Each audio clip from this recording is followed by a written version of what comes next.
It is another beautiful day in West Central Wisconsin. And welcome to season 2, episode 54, aka episode 100 of Banging on the Drum. I am your host, P Dog, joined alongside my other host, M Dog. How you doing today, M Dog? I'm doing great. Did you think we would ever make it to 100? No. Yeah, actually I did. Did you think that we would did you even think we would about how long we would go? Do you know what I mean? No, yeah, I think that wasn't a thought in my mind, was how long we would go. But I think I've said it a couple times on here. I honestly was pretty dumb and naive to how crowded the space was. So I was like, Yeah. oh, people will appreciate a more Wisconsin centered podcast. But then once we hopped in, I was like, oh man, there's like already 500 of these. So Yeah, but I think we've seen probably like 250 of them come and go since we started. yeah, Right? There were 500 when we started too. And then just people start and then drop out as well. Yeah, no, I have been impressed with the longevity. And then like now that we got in the space, the more that I've heard it about like even like celebrities starting podcasts and quitting podcasts and doing stuff like that. Not that like we're wildly successful by any means, but I do think the longevity and consistency of 100, because it's not even just 100, it's 100 in 100. Well, it's less than 100 weeks. Yeah, so we're probably at like 18 months or so, maybe a little bit less. Yeah. Because we ran 2 all of last year. And then there's a few like one-offs in there that might not be counted, right? Yeah. Specials or whatever we call them. We started middle to end of November. I think we basically started December. We could just start calling December 1st was our first, or we could say November 15th. One of those 2 dates. Pick a easy date. Yeah, it was good. Yeah, so we made it to 100, but yeah, let's start this. So I'm gonna preface this episode. So like always, we appreciate the support. Thank you guys for listening, but we'll be able to tell if you're a real one after this, because from my understanding, I know I had a super busy week. I know it looks like Mike had a pretty busy week. So this one did not have much prep time. So that kind of sucks for the 100th episode, but it is. Yeah, so our 100th episode is very underwhelming. Like we should have been planning and like blowing this thing up, and it's going to be excessively underwhelming for 100th episode, I think, which is fine. At least I'm comfortable with it. I don't know if you are, but yeah, we'll make 101. That's going to be the one that's real good. But this one, kicking one out, catching up. I was literally catching myself up for the week while I was prepping for this, because normally I do like a pretty good job of like at least staying up on everything. But this week it was a lot of back catching up. But let's get into these overs and unders and you'll see why. All right. So I got hit in the face with a box and like it actually left a little mark under my eye, which I was surprised about. Like it stung a little bit when I got hit, but like pretty, like I didn't think anything of it. And then today it was like, oh, look at that. Like nice little mark right underneath my eye. I don't know, like it's not like huge or nothing. I would doubt if people can see it, but yeah, definitely there. And it's been like that eye just feels like more tired today than the other one. Right? Was it a wood box, cardboard box? Like what? Just cardboard. It had like paper in it or something, and it just slammed me in the eye. Not ideal. And then so I'm rolling into work today. I'm like, it's Friday. I'm leaving early. I got a 3-day weekend, and then I got like 2 half days on it, right? So I got Friday, taking a half day on Friday, and then I'm taking a half day on Tuesday. So it turns into almost like a 4-day, right? And then a hose in my car that is for the coolant, like gets this big gash in it. And then my car is smoking as I'm walking into the facility. Like everybody's like stopping me. The patrol car that goes around has to come and check, make sure my car isn't like on fire because it's smoking because all the coolant is on the engine and shit. But just like a really kind of shitty way to start my day today. Ended up being okay. Took me like 30 minutes to fix it, but I had to drive back to work to get it done. Right. So I came home.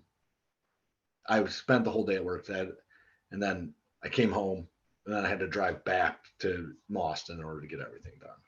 But Okay. So you worked the whole day. Like, how'd you get home? my old man came and picked me up. Oh, okay. So, Nice. but like got home, and then I could have just went to like any auto parts store and got this hose, replaced it, and been like back, like less than an hour. Like the whole thing could have taken me less than an hour if I just tell my dad to go into town to get me stuff. The But we hose. came home first, so so that one ended up working out okay. But my whole day kind of just took a shift downhill. Oh yeah. Just like that. And then yesterday at work, I did my first scenario for the crisis negotiation team, right? So I think I'm going to come in and just kind of watch what everything happens. First time we were like together as like an entire team to do a training. They make me be the guy on the microphone, the primary guy that's talking people out of the hostage situation. Jumping off the building. So they broke into the records room and took two social workers hostage. Nice. How did it go? Was it fairly smooth, fairly bumpy? So they say it went smooth, but I was very, very stressed out pretty much the whole time, even though I knew it was fake, right? But like I was afraid I was gonna fuck up. Yeah. Is what it kind of comes down to, is that I was afraid something kind of negative like would happen because I'd look stupid. And I was basically felt that way the whole time. Like that couldn't get the right words out. But everybody said I did a nice job. Nobody got murdered in there. So that's good. And like, what was the conclusion of the scenario? Like the bad guys just gave up or what? So they come out with some concessions from us. So we gave them pizza at one point. One guy drank some hand sanitizer thinking that there was booze in it, alcohol in it, because it says it contains alcohol. So he drank some hand sanitizers. These are inmates. So he drinks hand sanitizer. He gets sick. I get him out by promising to take him to La Crosse to get checked out for like whatever's going on with him. Yeah. Right. And then I get another. So one guy's like a sex offender, and I get him out because it's a female social worker, and like the two guys that are in there, one guy just wants to see his kids, and then they're both sex offenders, and the other guy's like doing things that are like borderline with the social worker that's in there. And so I get him out by convincing the other guy that he's going to go get in trouble if this guy does anything to the social worker. Which would probably be true. It would be 100% accurate that like he'd be an accomplice to what happened in there, right? And then that guy just wanted reassurance that I got the last guy out because he just wanted to see like a note signed by the captain that he would get a new social worker and a new agent to like review his visitation with his kids. Didn't even have to promise him visitation with his kids. Nice. Which I probably couldn't have done anyway.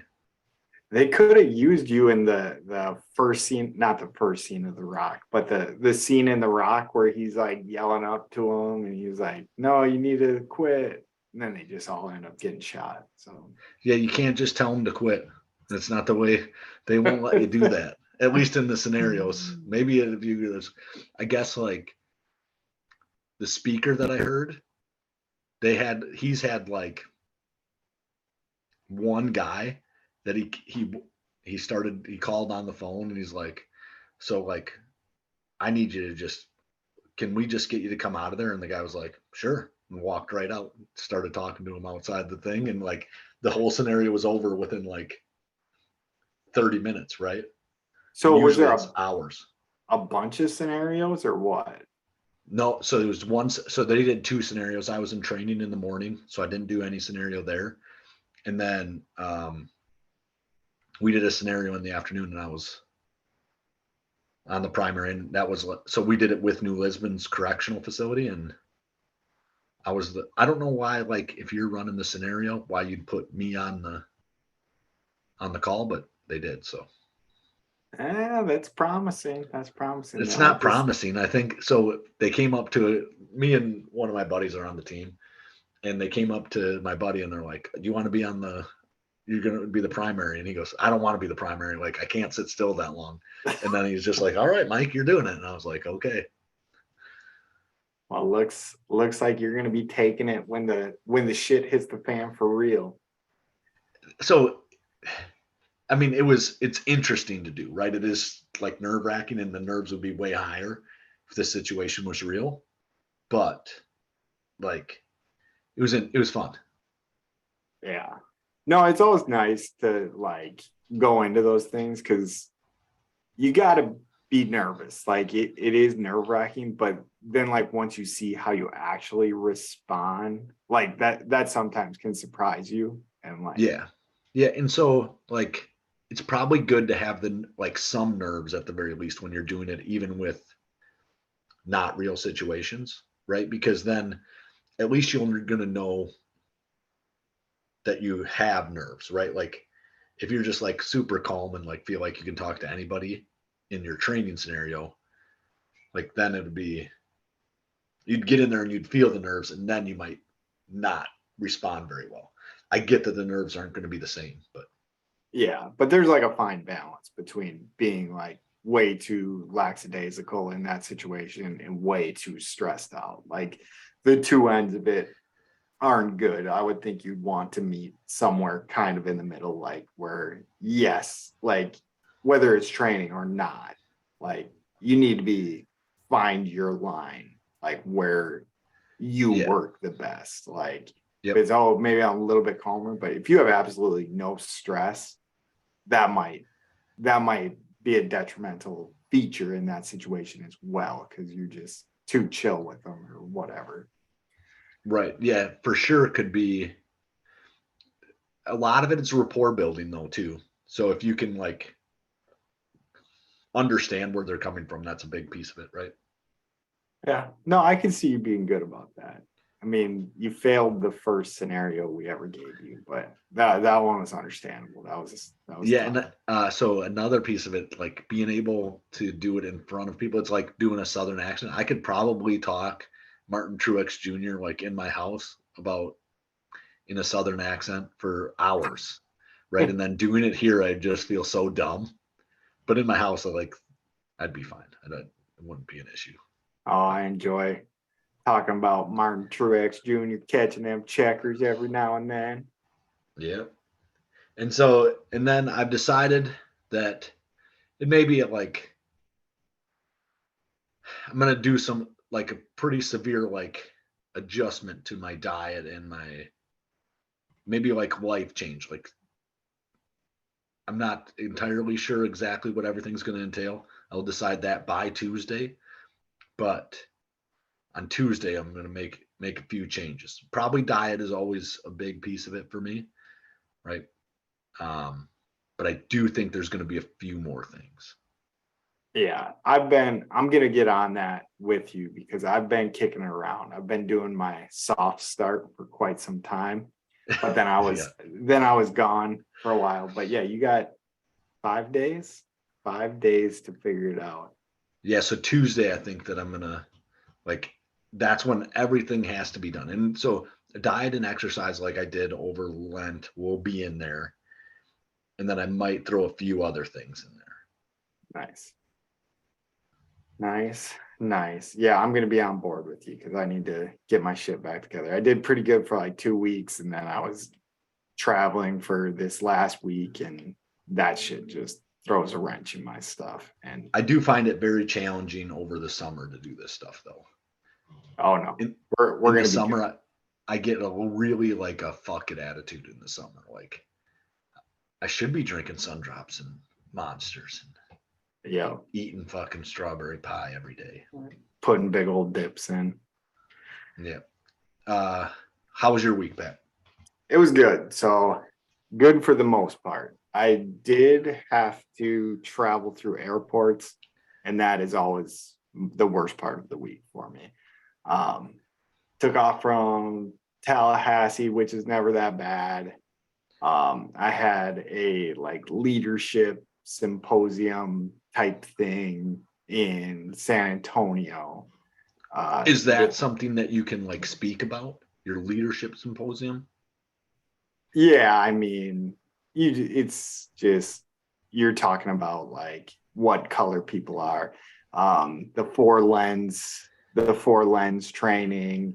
Oh, It's so this is basically like which Ninja Turtle are you? I think yeah, we should set up a leadership symposium that is just based on the Ninja Turtles. yeah, yeah. Definitely had yeah, it definitely had aspects of our Ninja Turtles thing in it. So I think the Ninja Turtles thing is already thought out of, but we just gotta basically do the four lens training, but we give each lens a Ninja Turtle. And that's basically what it is. I wonder if the Ninja Turtles like creator was smart enough to realize he was doing that by giving them all different personalities like that all had to So come together. I would imagine that basically all your teams, like good teams anyway, have had that for centuries, Yeah, right? like And whether people can realize it or not, they've all had aspects of that. And they might have certain guys that fill in two of those like yeah, molds, right? But they all have the same elements. Really good teams do.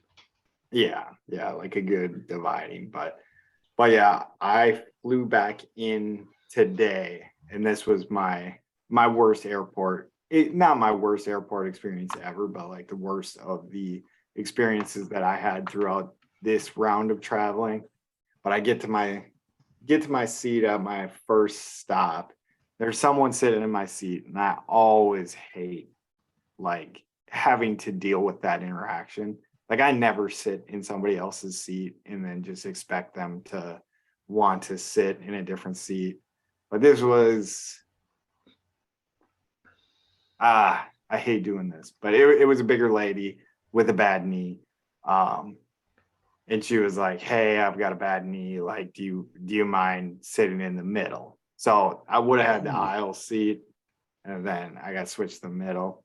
And of course, like I don't know. I just took it, but the look of disgust on my face, like at first, like I couldn't hide, and then I like felt like a dick. So then I like was like, "Oh yeah, no, it's no problem. It's no problem. It's no problem," and overcompensated by saying it's no problem, and ultimately really wasn't that bad. So Yeah, it's that's still like to move from like having some freedom, which is what I like about the aisle seat is that like if I want to get up and take a piss, I can get up and take a piss, to then having to ask for like everything, yeah, because oh, can I get up and go take a shit, please? Like I never like having to ask to go to the bathroom. That drives me crazy. But yeah. No, I never. So I think I've peed on a plane maybe two, three times, and that might even be high. I can only remember one time for sure that I peed on a plane. that was Um, on your 16-hour trip to fucking Baghdad, yeah. So wherever. yeah, Bagram. But yeah, that was close. It was a big one with a B. Um, but yeah, that's the only time I've ever had to get up and go to the bathroom. I got pretty good piss control when it comes to flying. But yeah, that airports, there's just got to be something that can be done about them. Like just every aspect of my day today was like super inconvenient. I got to the airport at like 4:30 and the place it was San Antonio. So there's lot of military in that area. And I assume a lot of military people leaving because my leadership class was all leaving that day as well. Well, and there's they probably got 4 days, right? Most of them. Yeah, I didn't even think of that. I mean, it's probably the busiest traveling, one of the busier traveling weekends Right. of the year. But yeah, I did not think of that until you just said that right now. But yeah, lots of people traveling this morning. So that was a pain in the ass. But like I said, if that's the worst thing that happened to me, not too bad, not too bad. But I think I fly just enough that it's super, like, I'm not super good at it. And I fly too much for it to be like, I remember when I first started flying around places a lot, like I was always like, hell yeah, we're going on a plane. Like, Yep. I'm over that now. And then I'm under like having like a United or American rewards card where I can go into a lounge and like just chill. Because I one of the assume guys, that you get that for free because you're in the military. no, maybe I got to look into something a little bit more, but you can definitely go into the USOs, and those are nice a lot of the times. But like San Antonio's USO, very nice place, but it just gets so packed because Yep. there's gotcha. so many people going in and out of those. That one, but the people in there were great.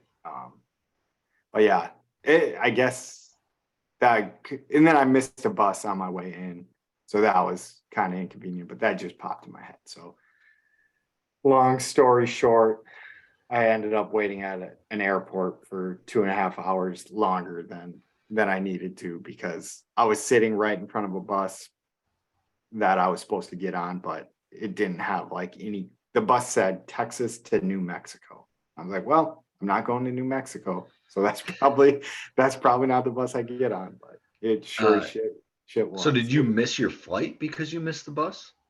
No, this was like the bus to the base. This was like my first day. I had forgot about it until right now as well. But so I flew in. I got there pretty early. The first day that I landed, like, there was no training that day. Like my training started the next day. Right. So it wasn't really a big deal that I missed the bus, like in that aspect, other than I had to wait 2.5 extra hours in the USO that was super busy, but also not bad. One of my guys from my unit showed up in that time and we just went and got food. So it was actually kind of nice. It like turned out to be better. You turned your under into an over. Yeah, I was doing a pretty good job of doing that. So, but anyways, Nice. for my actual over was the training I went to, super good time. Got to hang out with two guys from my unit for the whole week, which in the guard, you don't always get the opportunity to do that. So that was pretty cool. Just hanging out with them consistently and just seeing who everybody was. And I don't know, we got cool dudes in our unit. But other than that, we had a ton of people from Oklahoma. And I think I want to be an Oklahoma anthropologist. So I deployed with a unit from Oklahoma one time. And I don't know, how many people do you know from Oklahoma? So a couple, but a couple of them are patients. And then I'm pretty sure there was a few soldiers from Oklahoma too that I knew down in when I was in Leavenworth. I have never met somebody from Oklahoma that wasn't willing to fight. Like, just snap your fingers and they were willing to prove how tough they were to you. And I'm not trying to like insult it, but it's just like such an interesting, like, if you're like, what, you think you're a tough guy, and they're ready to prove that they're tough like real fast, whether they're tough or not. There's like something about Oklahoma that I found, but there's, it's a broad brush for like a Yep. whole state, but maybe it's because mostly the ones I meet are military, but I think that that's it's probably a piece of it. However, right? So definitely different cultures. The Midwest culture is way less like that, I think. yeah. I mean, I mean, small farm towns like where we come from, like there's there's some some, of that. Yeah, there's some of that for sure. But yeah, Oklahoma is, I would say 70% of the people I meet from Oklahoma. Like if I called them a pussy, they would very much let me know that that they weren't a pussy, and that if I still thought that after they were done talking, they would be willing to fight me to prove that they weren't. I mean, I guess, I mean, see, yeah, my personal belief on that shit is that I never need to, Yeah. No, right? I mean, I think I had a little bit more of it in me when I was younger, but like, I'm sure I did, right? But however, I never did any of that. Uh, yeah. but I'm sure in my mind, I thought, yeah, I can fucking do this, right? Yeah, but it's just something about it. I don't know. Like I don't know if it's because they like live in Texas's shadow, and because they Yeah, kind of maybe. do. I mean, they have their own college teams, but like they hate the Texas teams. But then ultimately, like if they're pro sports fans, they probably root for the Texas team. So Yeah. like Texas Yeah. has just kind of got them. And as far as like that region of the country, so west of the Mississippi and considered in the South, right? Like it's Texas. Like everybody thinks of Texas and never of Oklahoma or New Mexico or Arizona. Like, I mean, even Colorado's kind of in the South, right? But nobody thinks along those lines. Yeah, it is weird because I listened to a podcast where someone came on. It was a hockey dude, and he was from Canada, considering like Colorado like South, and he just got ripped forever. Like still to this day, like when he talks to like other podcasts, they're like, "You thought Colorado was in the South?" But like really, like Southern Colorado is pretty far south, I think, right? yeah, yeah, it is. Um, I mean, yeah, no, I didn't think it was that stupid of a comment. Like he catches way more shit for it than I would have gave him. Like I'm like, yeah, I mean, kind of like if you look at like a map of the United States, it's like it's south of a lot kind of of in the states. South, right? Yeah, Yeah. but It's south of Wisconsin, makes it in the South. yeah, yeah, yeah. All right, well, that is all I got. So I'll bark about the Brewers here pretty quick.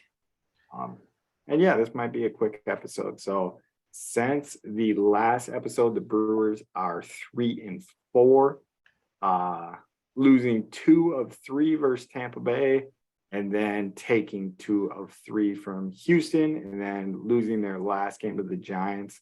You got a score update right now? Let me No, pull it up here quick. no worries if you don't. I'm just going 14-1. So we're it's getting getting worse. Yeah. So looks like we're gonna be 3-5. As far as I knew, they were still in first place, a game ahead of They were in Pirates. they were in first place this morning when I Okay. looked. So yeah, we'll see how it looks after tonight. But just for some top performers, we got hitting. Owen Miller has just been crushing the ball lately. So our Wisconsin boy is hitting 333 with 3 home runs and 4 RBIs. Rowdy Tellez looks like he's found something, and he is hitting 313 with 2 home runs and 3 RBIs in that stretch. I will also say those stats are a day old. I didn't go back and look at them today. So Right. whatever they did last night, I had a busy night.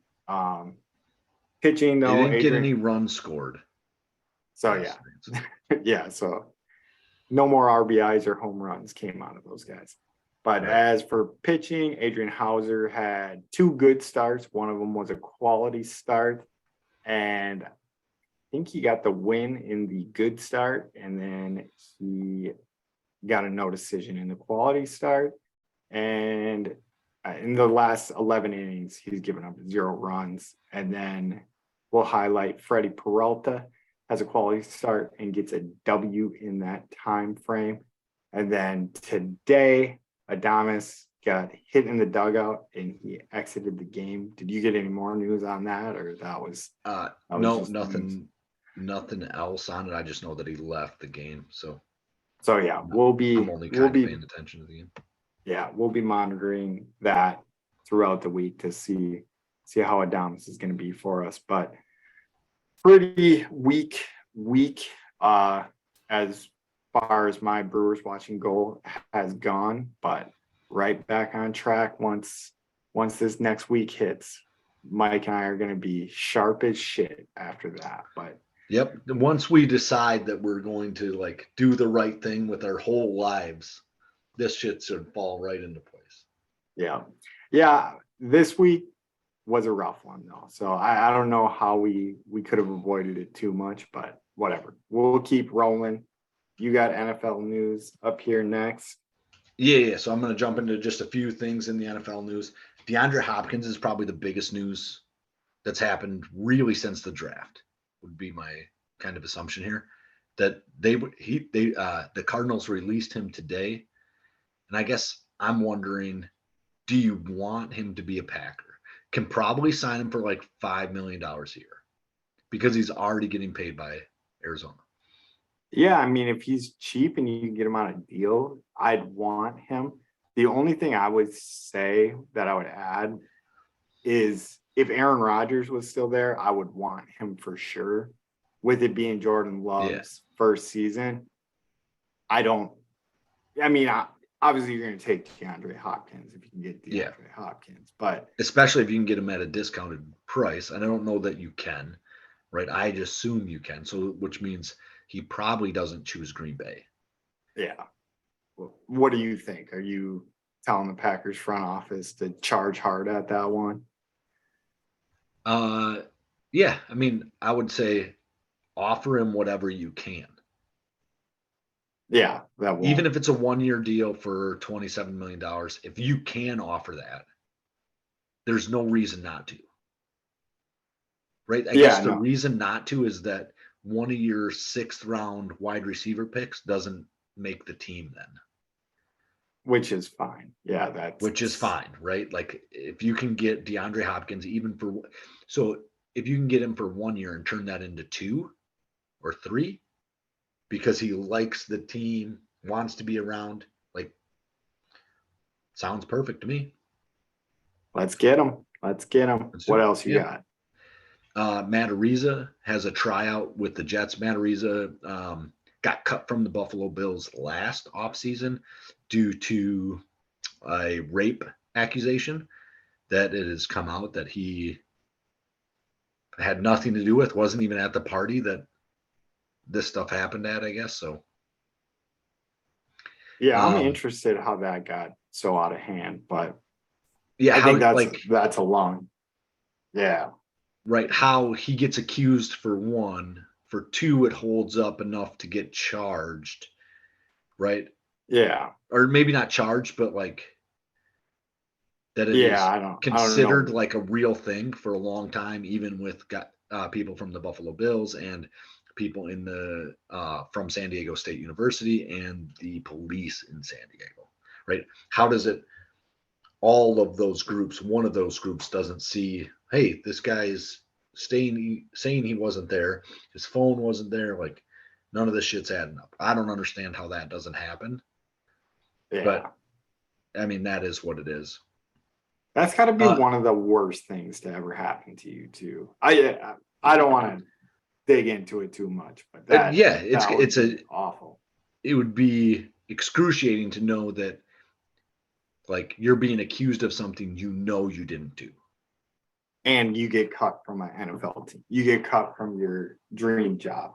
But I mean, if he is the punter who he was at Arizona State, he's gonna have a job in the league. Or not Arizona State, San Diego State. Yeah, he will have a job in the league. However, And maybe him being a punter is like best case scenario because it's one of the few positions that I think you can take a year off and it probably doesn't affect you too poorly in the NFL. I don't think Yeah, there's a lot of positions that you can take a year off and come back and be better or be as good even. I think that it hurts you um to get away from the physicality of it. Like that's tough. That's a tough piece of it. And then even be like staying sharp inside of that.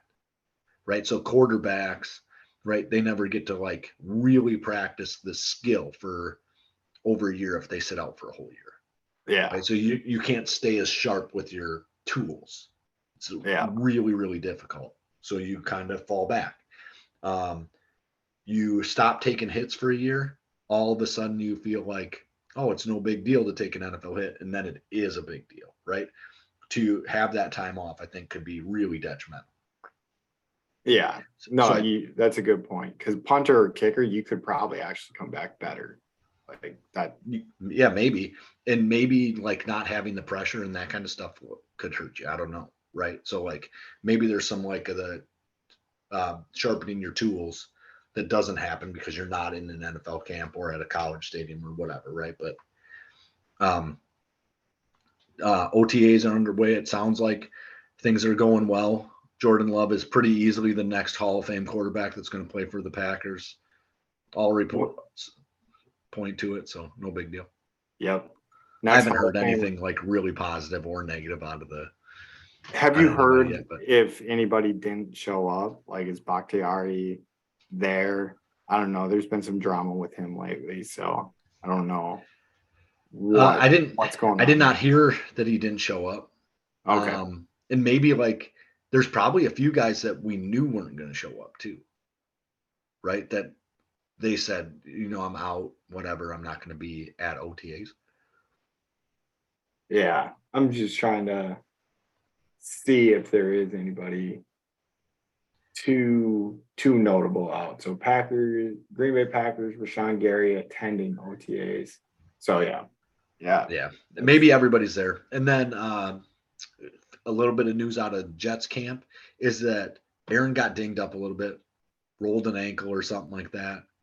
So basically, going to have a top 10 pick. He's going to try to play. He's a tough guy, but they're going to be terrible because he can't land on that ankle.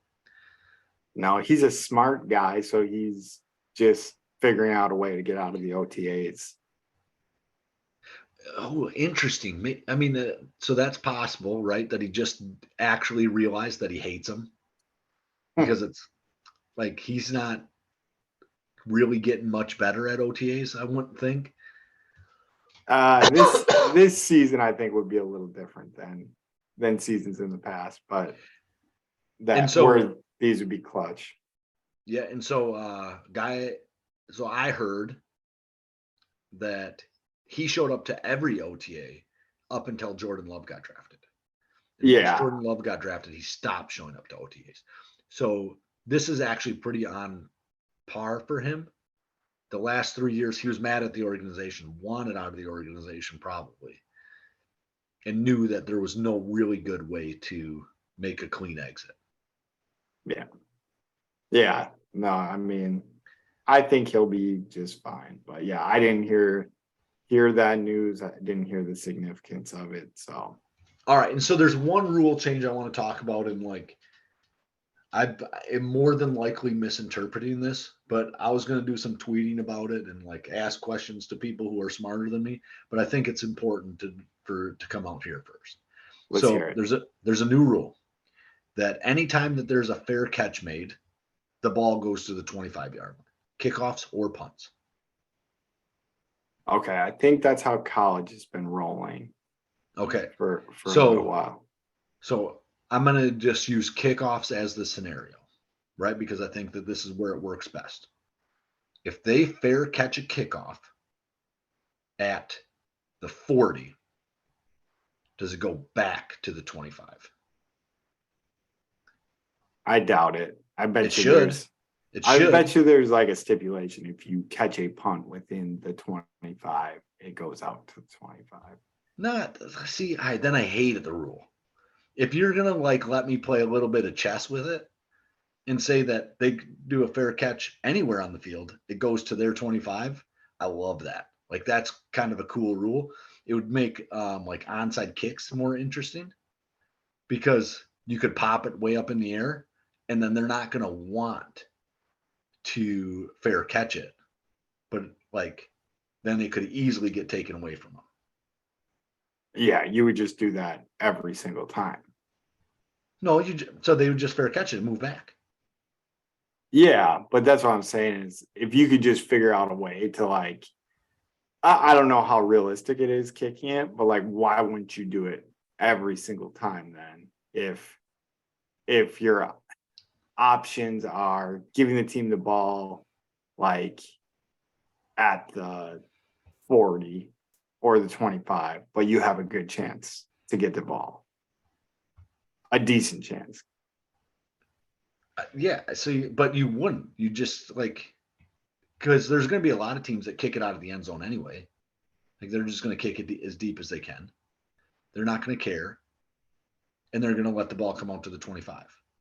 Or even if you're going to catch it on the 10, if you can guarantee that you go to the 25, a lot of teams are going to say you're fair catching every kickoff because that's good field position.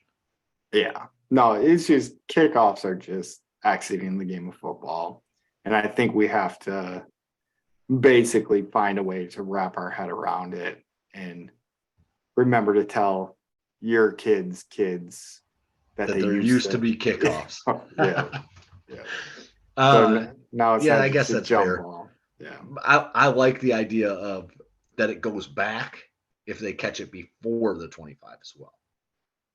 Yeah, I didn't have enough time to think about it, but and I don't know that anybody's like going at it with that like scheme.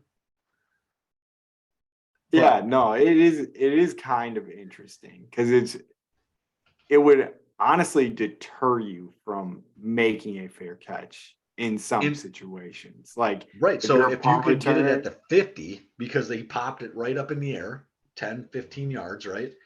And you're like, oh man, we're gonna get it at the 50 here. If I fair catch or if I don't fair catch it and I just get lit up, man, see that would be like we would make onside kicks actually exciting again. Yeah, but that's like the complete opposite of why they put the rule in there. That's why I know for a fact, I will say, I don't actually know for a fact, but like that is not the rule because that's what they're trying to avoid. And if maybe they missed it. Maybe like I'm the only guy that thought about it. No, like I'm dumb enough to be like, this is what we're gonna do. No, because I'm pretty sure in college football, we've seen some punts fair caught like at the 40-yard line, you know. So sometimes I think you have to point things out to an official, right? So the officials don't understand it either. So when the first time they fair catch it at the 45, so this might work like maybe you got to wait until the like championship game. Yeah, we'll write Matt LaFleur a letter and we'll just have him on the podcast. We'll bring him on. We'll tell him our plan. Rich, we could probably get Rich Bisaccia. He's just a special teams coach. Yeah. I think he's the assistant head coach too, but that's not the point. Rich will come on. He'll talk to us, and we'll give him this like scheme. He'll be all on board. I like it. You could do it in the Super. Like if you feel like you got the championship game in hand, you could just do it in the Super Bowl too. Yeah, save that one. Yeah, save it for later because they're going to change the rule as soon as you do it.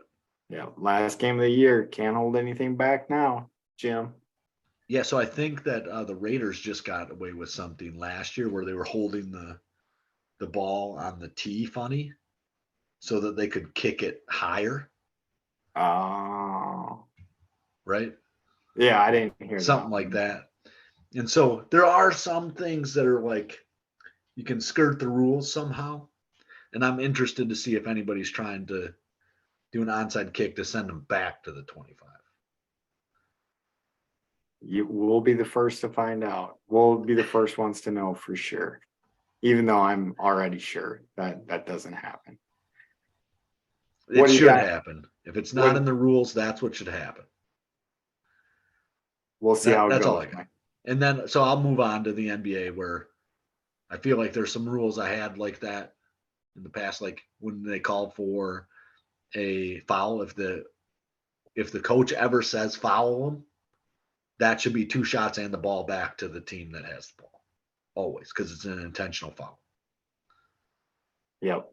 That's my rule that I don't like in the NBA. And then, but anyway, as far as NBA news goes, the Lakers get swept by Denver, and it sounds like LeBron's considering retiring. Yeah, which it seems like LeBron wants attention. Well, he gets out. I don't think there's any chance LeBron James retires this offseason, especially if he didn't do the little like Kobe Bryant retirement, go to every city, get a present, everyone claps for you. But yeah, I can't see LeBron James going out without that. I love so LeBron to some James. extent, I do think that he's an attention guy. He likes the attention. Oh yeah, for sure. Like I love LeBron James. Like I think he's the best basketball player to ever play the game. But he's got his things. He's definitely got his corny things about him. And for sure. And he always has an excuse, like his foot he needs to get surgery on now. I mean, that came up earlier in the year. So I mean it's probably like a valid injury, but sure enough, right when they get out, it's like, oh, LeBron James was playing on some torn ligament in his foot. You know, there's always that with LeBron James. Like once he gets bounced, like he wasn't fully healthy. He wasn't this. Well, that's why he hasn't won 15 championships. Not fully healthy, you know. Exactly. So yeah, and like when he made the decision, like that's probably a pretty like obvious, like, hey, he's a look at me guy. Like that's what he wants to have happen, is he wants people to look at him. And I don't know if I hate that, right? But that is I don't love that about him. I don't love it either, but I don't know if I like am a hater because of that. No, if that's the worst thing that he does, you know, it's not that bad. There's guys out there doing way shittier stuff. Oh, for sure. For sure. And then the Celtics have battled back to 3-2 against the Heat after being down 3-0. Doesn't sound like Jimmy Butler's too concerned just yet. So it does appear that the Heat are the real deal, and I shouldn't be upset that the Bucks got sucker punched by them. I think they just got caught. Yeah. They weren't expecting the fight that they got, and then it was too late once they realized that fight was coming. Yeah, it definitely does make me feel better for some reason that the Heat can put them away. So this next game is going to be in Miami. I do think that Miami needs to win that one, because the last game the Celtics looked like they were back and they were humming. So Miami's going to need to show up in Miami. That arena needs to be rocking. I don't know what the name of it is off the top of my head, but I think if they go back to Boston 3-3, it's going to be, you know, the Celtics are going to be favored to win that game. Whether they do it or not, whatever. It's been a pretty weird NBA postseason this year. So who knows what's ultimately going to happen? But I kind of hope Miami closes them out in Miami, because I hope Miami takes them. I think I hate the Celtics more than I hate Miami. Oh, for sure. Miami, the Lakers, not Miami, the Celtics, the Lakers. Like I don't need to see them win ever again. If I'm. And you've never actually, like, what do you? I guess the Celtics have won a few since. I think it's just one. I think they've got one since 1986 or something. Because they only got one. I thought they got more. I heard this today. This is the only reason I'm somewhat certain about it. They only got one with Paul Pierce, Garnett, and Ray Allen, which for some reason I felt like they got 2. At Yeah, least. I thought they had more than one, I guess, but maybe not. Yeah, 1 since 86, apparently. All right. How did things go at the PGA Championship? So PGA Championship was a good PGA Championship. So Brooks Koepka wins the PGA Championship, his 5th major of the year, holds off Victor Hovland, and then Scotty Scheffler made a nice push at the end to tie him for 2nd place. But basically on the last day, Brooks took the tournament over, was in the driver's seat the whole time. And it looks like he's back to being the big time major player that he is. It is funny, like how that is so consistent with him. I think this was the time he needed to close it out.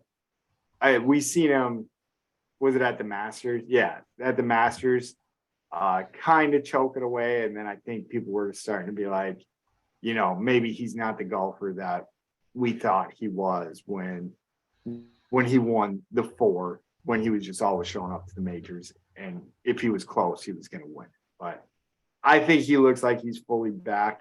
I listened to an interview with him, and he, like LeBron James, he's been hurt for a little while, and it sounds like he's back to feeling fully healthy.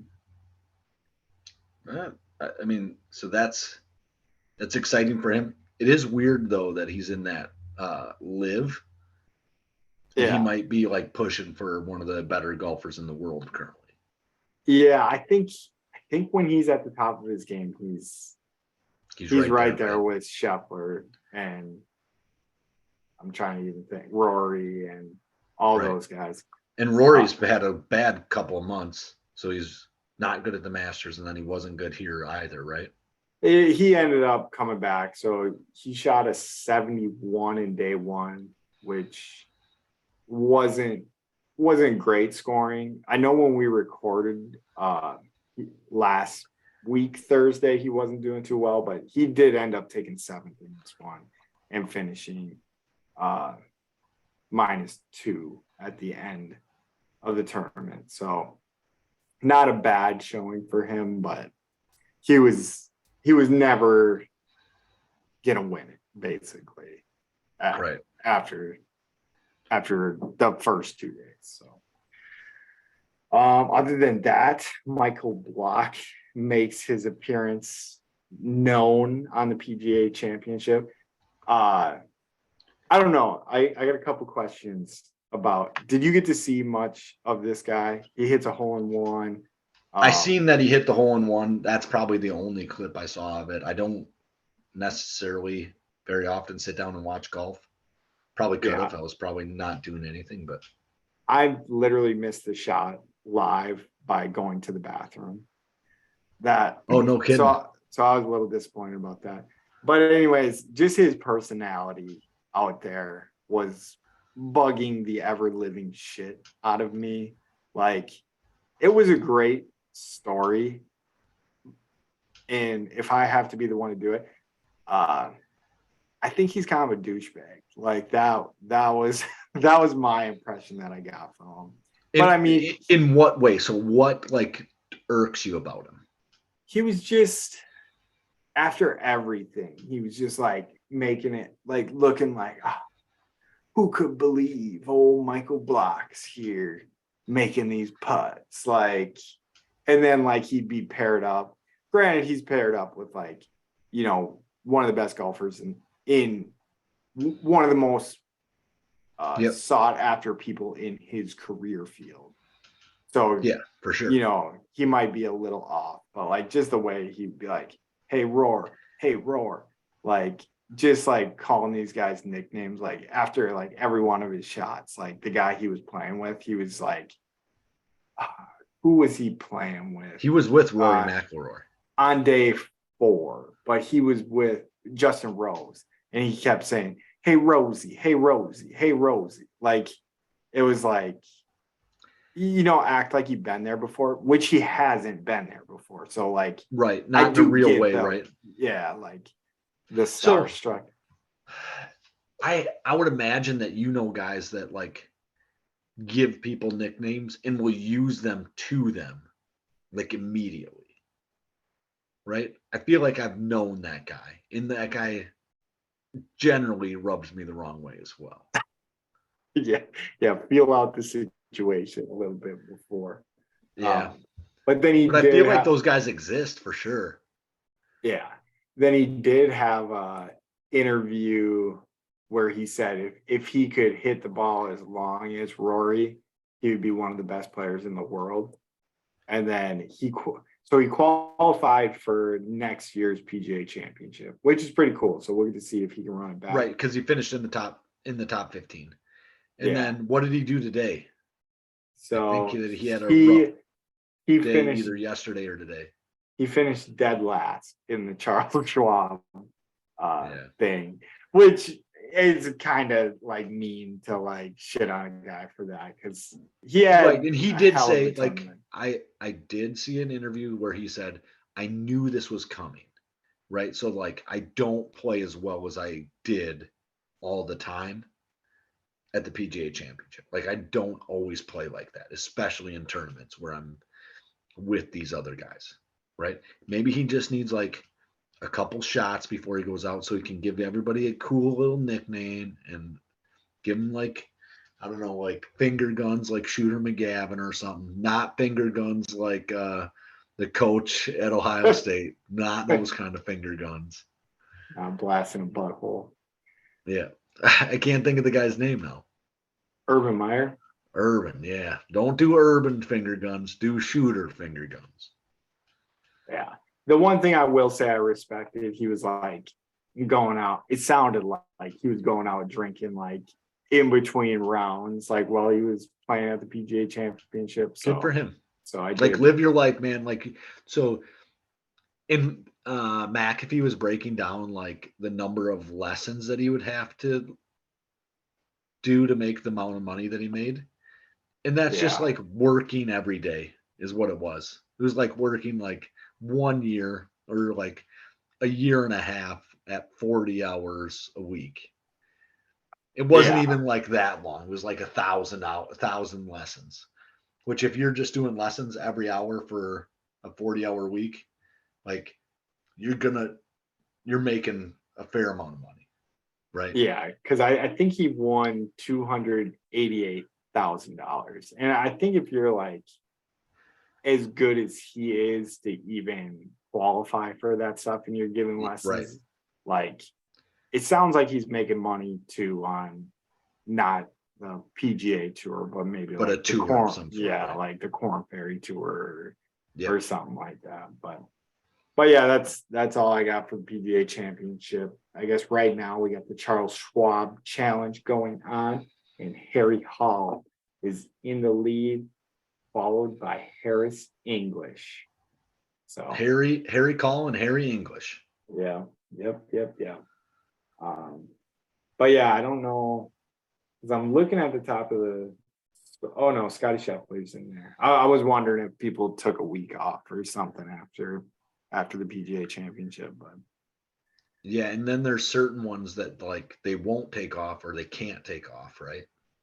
something like that. But yeah, I have no clue what tournament that is or what that is. Yeah, speaking of taking stuff off, some of the NASCAR drivers took last week off. Martin Truex Jr. didn't. He got 14th. Kyle Larson got the checkers, right? But they had their all-star race that has 24 guys in it. So I think like usually there's 36 or 37 guys in a normal everyday race. Yeah, it sounds right to me.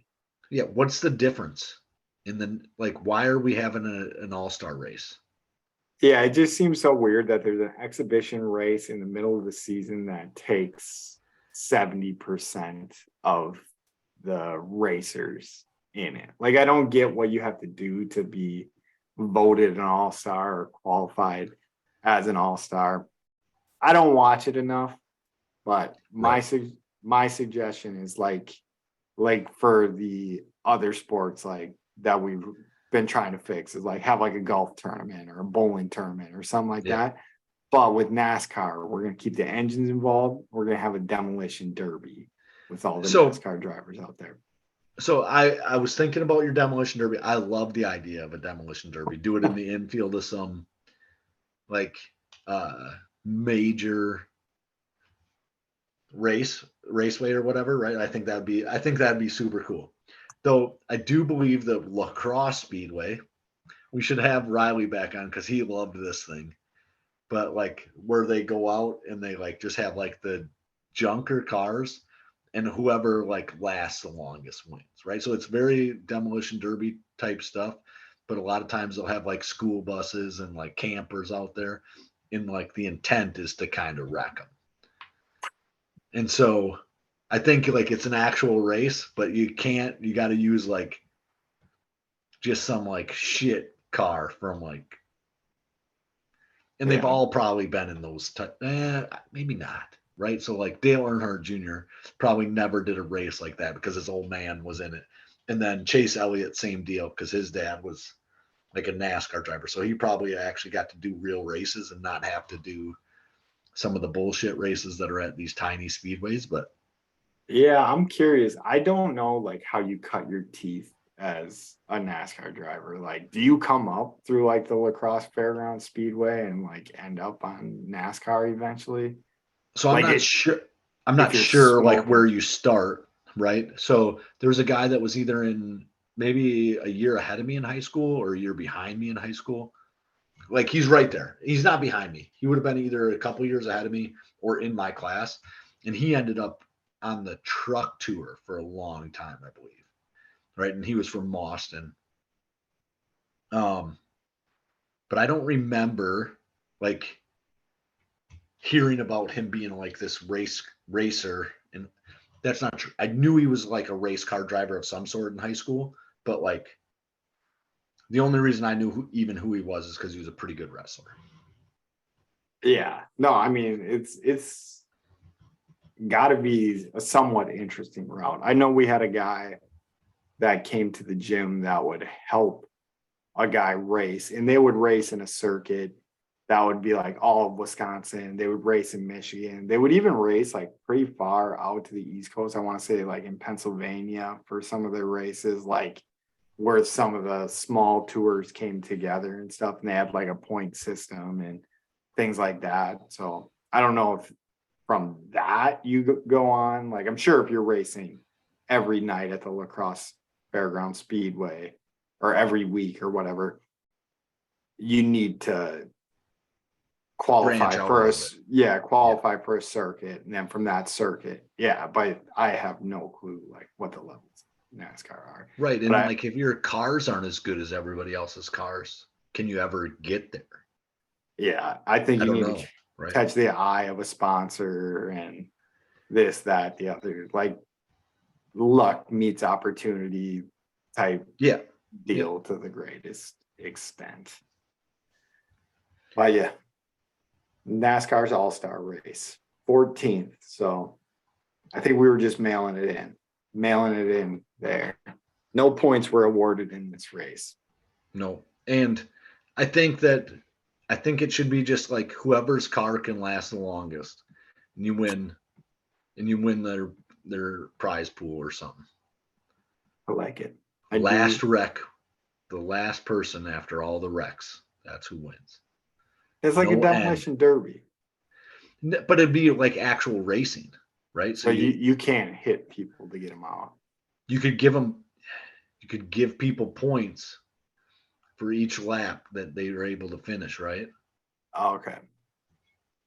I still suppose it's the last dude. Yeah. I don't know. Same as a demolition derby. But I get it. Like you actually have an objective to go around in a circle. Yeah. So I don't know. But yeah, do something different. Do something a little bit more fun. Demolition derby would be fine in the middle of the. And think if they're going 200 miles an hour and they're wrecking each other, or 150 miles an hour. oof, that won't be good. That's what they do now. I guess, but like they don't like in a demolition derby, they just slam into the sides of each other and stuff like that. Yeah, you wouldn't be able to do that if you're going 150 miles an hour. It'd be like almost impossible. Yeah, but I don't think they're gonna bring out their cars and be able to get up to full speed to do that, to kill each other. It's 100-mile-an-hour races, though. Yeah. I think they have the money to make a safe enough car to do this. So maybe you don't need to use people, right? They can do it from the sideline, but it's big wrecks, Okay, I like it. right? So kind of So like like big bat, remote control cars slamming bat into each other. battle bots. Yeah, I don't think it's BattleBot. Settle down here. I see that's still on TV, man. Those So they want me at work to do a bracket for that like every year, right? And so it started the week that I was off for my sister's funeral stuff. So like that week is when I should have had the bracket out. Uh, and so like one guy was giving me a hard time about not getting. I was like, you can just leave me alone. I'm not dealing with this bullshit. So I kind of lost it on a patient over this BattleBots tournament, but they always want me to do one every time. I'm gonna tune in. It seemed pretty intense. I was impressed with the 3 minutes of BattleBot watching that I got on Discovery Channel at a hotel. Yeah. All right. So I got one question for you. So we've been talking about Ninja Turtles and our leadership. You had a great word for like your symposium, our leadership symposium. Who are our Packers? Like if we were going to break down our 4 leaders, right? So we have a leader in each area. Let's say on the offense, who are our 4 leaders for the Packers offense? This is tough. I just seen the question and I haven't been thinking about it too much. Right. But Yeah, and so that we can move this out to like a episode or 2 from now where we've kind of thought about it, but I'd like it just like an initial. You can go back and we can correct this. all right. So obviously I think your quarterback has to be Leonardo. Then So I think he's got to be a mix of Leonardo and Donatello. He's got to be a little bit of a nerd about being in football too. yes. But he But does have to be able to lead the team. if we're gonna just assign one Ninja Turtle, I would say I would like a Leonardo there. So I'm only gonna do 4 Ninja Turtles. Then I'm gonna say Bakhtiari is gonna be our Raphael.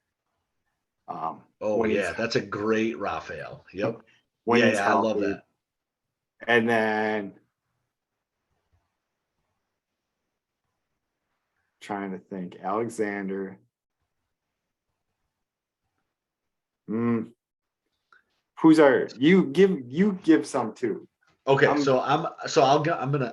love Jordan Love has to be our Leonardo. I agree. I love Bakhtiari being Raphael. I think that he's just kind of a wild man. He'll do whatever he wants. I think Aaron Jones is probably our Michelangelo.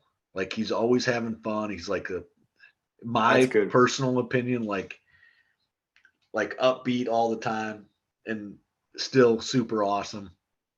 I think Donatello's the tough one to find, and it might be like your center, right? I could also see like some wide receivers. I don't know if any of our wide receivers are there yet, right? Being like the really technical guys that never fuck up. Like they just want to get all the routes exactly right. So I wouldn't put Christian Watson there because he's more like a freak athlete than just the guy who like breaks down his route so much. So I either think it's our center or like it must be Dobbs because we don't have a guy. In the past, it would have been Devontae Adams. He's the Donatello. He's the guy out there breaking down a route all the time. So we're going to go with Josh Myers for right now. Josh Myers, our center. He's the guy who is probably running the show right at center. Yeah, I love it. I like it. Defensively, you got anything for defensively? I'm not even playing. It's all you. for that. All right, I we'll don't go wanna- next week on defensively. I think that this is interesting. This is our leadership symposium. We need to know what these are for when we give our webinar that people can just scoop up. All them suckers that doubted the Packers can't need my shows. All them suckers that doubted the Packers can't eat my shows. Beat 'em. All them suckers that doubted the Packers can't eat my shows. Eat my shows.